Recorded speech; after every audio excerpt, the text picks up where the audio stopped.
Sex, porn, love addiction is all about self-soothing to manage your emotions. It got set up back in the childhood development years. It's just not about sex. It's not about porn. It's all about the repeated use has set up the physiology to crave those dopamine, serotonin, oxytocin, self-manufactured drugs in the body. It's impacting women, men, children aged 10 to 75 across all the age ranges, the sexes, the cultures, the professions.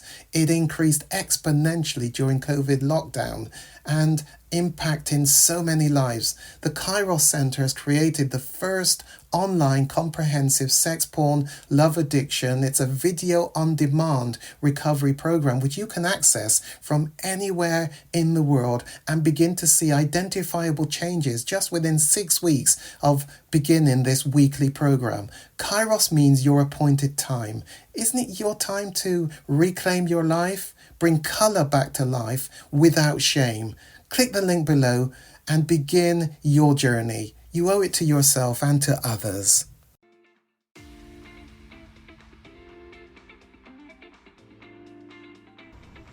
Let me help you with a second definition.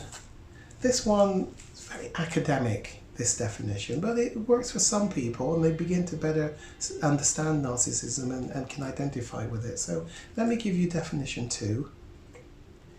Narcissism is a psychological disorder associated with grandiosity, a need for admiration, and a lack of empathy.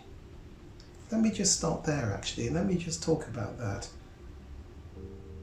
I often think that empathy is quite the opposite to narcissism. In other words, the two cannot live in the same place. I often think about magnets that repel themselves. Empathy, one magnet, narcissism, the other, cannot coexist in the same place. They push against each other. And so an antidote to narcissism is to increase empathy.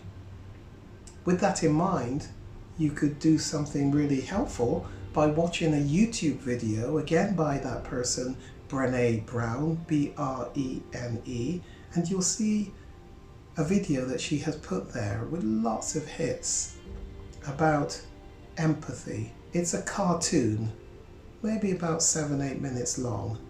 You can't miss it. Listen to that video. It's really helpful in explaining what is empathy. And when you begin to understand the cost of empathy, you'll recognize how difficult actually as a trait it might be. Maybe what you've been exercising, what you've been doing with your acquaintances in your relationships is much more something to do with sympathy rather than empathy.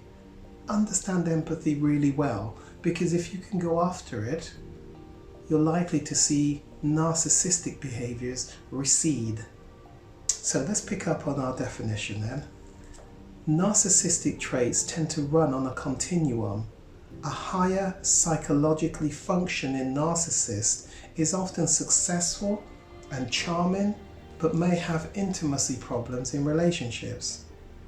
A person who has a more severe form of narcissism may appear nearly delusional with his or her grandiosity and may act out destructively when he or she feels criticized. Narcissistic behavior involves much idealization and devaluation. In order for you to be in the focus, others have to become less. Characteristic traits include grandiosity, entitlement, lack of empathy, idealization of self, and devaluation of others. Narcissistic damage occurs when a child's vulnerable and developing core sense of self is not seen and reflected back by the adults around him or her. Each child is born a unique individual with special gifts and personal challenges, multi-layered and both simple and complex. For any one layer to develop, that part of the child needs to be seen, heard, and understood and valued. You see, this is where some things don't go well in childhood, and the childhood development place holds a lot of keys to the development of, we call it the fragmented self, but also to, of course, the development of sex addiction, which is all about self-soothing. Doesn't mean the child is necessarily viewing porn or doing sexual things at that point, but it evolves from the patterns of self-soothing behaviors. Parents have to be present, to be mirrors, to bear witness and reflect back. Healthy, grounded parents help young people build a frame of reference for living. You could actually say that is a similar definition in this part to attachment issues. We're going to come on to attachment issues and help you to really understand that concept of attachment.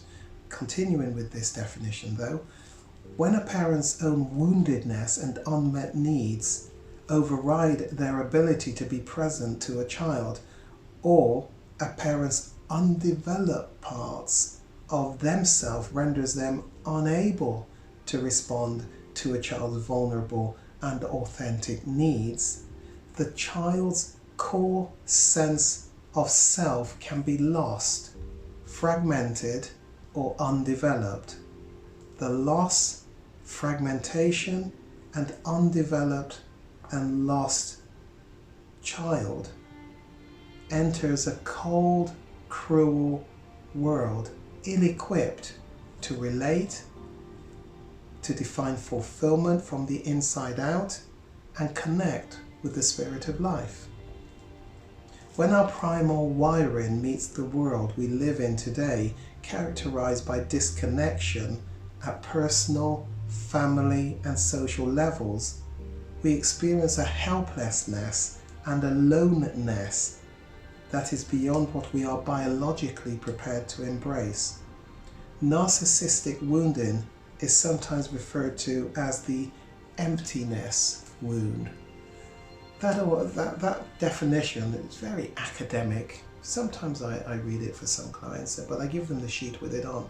Don't know what you made of it, but the fact is, your brain is not going to want to acknowledge that you've got any of these traits. And I just say, go on a reflective journey. Begin to tease out and see whether in fact you actually do have aspects of this trace of narcissism. It is really important actually to find it, because it will be impacting your relationships. There will be some unseen, unconscious patterns of behaviors that others are noticing in you, but you may not readily notice, you may not readily acknowledge.